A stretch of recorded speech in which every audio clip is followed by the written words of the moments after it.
प्रिय भक्तों, आज हम भगवान श्री हरि विष्णु के एक ऐसे अवतार की कथा सुनने जा रहे हैं जिसमें उन्हें माता लक्ष्मी को पुनः अपनी भार्या के रूप में प्राप्त करने के लिए वर्षों का वियोग सहना पड़ा।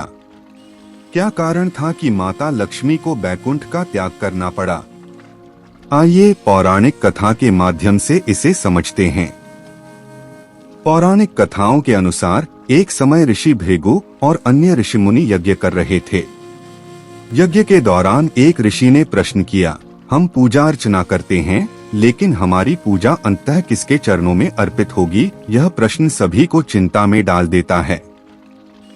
किसी को इसका उत्तर नहीं पता था, परंतु नारद मुनि ने ऋषि भृगु को बताया, अगर आप अपने प्रश्न का उत्तर चाहते हैं तो आपको त्रिदेवों ब्रह्मा, विष्णु और महादेव की परीक्षा लेनी होगी। इस पर ऋषि भृगु ने सर्वप्रथम ब्रह्मा जी की परीक्षा लेने का निश्चय किया। वे ब्रह्मलोक पहुँचे, लेकिन ब्रह्मा जी ध्यानमग्न थे और उन्हें भृगु ऋषि के आगमन का आभास नहीं हुआ। इससे ऋषि भृगु क्रोधित हो गए और उन्होंने ब्रह्मा जी से ऊंचे स्वर में कहा, आप अतिथि का आदर नहीं करते, आपने मेरा सत्कार नहीं किया। ब्रह्मा जी ने जवाब दिया, आप मेरे पुत्र हैं, आपको मेरा आदर करना चाहिए। इस पर ऋषि भृगु ने क्रोध में आकर उन्हें श्राप दिया कि संसार में उनकी पूजा कभी नहीं होगी। इसके बाद ऋषि भृगु कैलाश पर्वत पर महादेव की परीक्षा लेने पहुँचे। वहाँ महादेव और माता पार्वती ध्यान में लीन थे। ऋषि ने उन्हें बार बार पुकारा, लेकिन महादेव को इसका भान नहीं हुआ। इससे ऋषि भृगु अत्यंत क्रोधित हो गए और कहा, आप भी त्रिगुणातीत नहीं हैं, आपके भीतर तमोगुण का भाव है। उन्होंने महादेव को श्राप दिया कि संसार में उनकी पूजा केवल एक लिंग रूप में होगी। अंततः ऋषि भृगु भगवान विष्णु की परीक्षा लेने बैकुंठ पहुँचे। उस समय भगवान विष्णु माता लक्ष्मी के साथ वार्तालाप में लीन थे, इसलिए उन्होंने ऋषि भृगु के आगमन का ध्यान नहीं दिया। यह देखकर ऋषि भृगु क्रोधित हो गए और भगवान विष्णु के वक्षस्थल पर अपने पैर से प्रहार कर दिया। भगवान विष्णु ने क्रोध नहीं किया और अत्यंत विनम्रता से ऋषि भृगु से कहा, ऋषिवर, कृपया मुझे क्षमा करें, क्या आपके पैर में कोई पीड़ा तो नहीं हुई? भगवान विष्णु का यह नम्र और विनम्र स्वभाव देखकर ऋषि भृगु का क्रोध शांत हो गया और वे अपने किए पर लज्जित हो गए।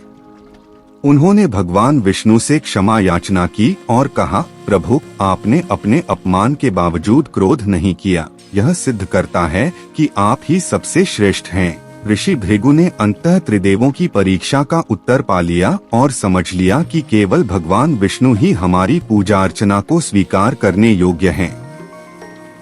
हालांकि भगवान विष्णु का यह अपमान माता लक्ष्मी सहन नहीं कर पाईं। उन्होंने भगवान से कहा, आप कहते हैं कि मैं आपके हृदय में निवास करती हूँ, लेकिन जब ऋषि ने आपके वक्षस्थल पर प्रहार किया तो वह मेरे सम्मान पर भी प्रहार था।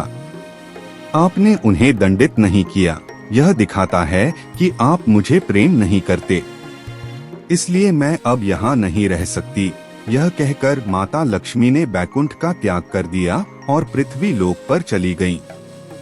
माता लक्ष्मी के जाते ही भगवान विष्णु अत्यंत दुर्बल हो गए, क्योंकि उनकी शक्ति माता लक्ष्मी ही थी।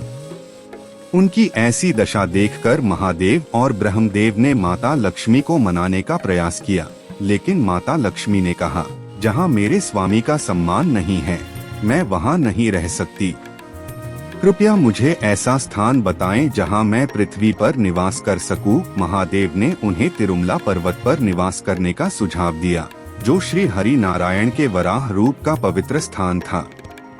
माता लक्ष्मी वहां एक ग्वालिन के रूप में और महादेव एक बछड़े के रूप में छिपकर रहने लगे।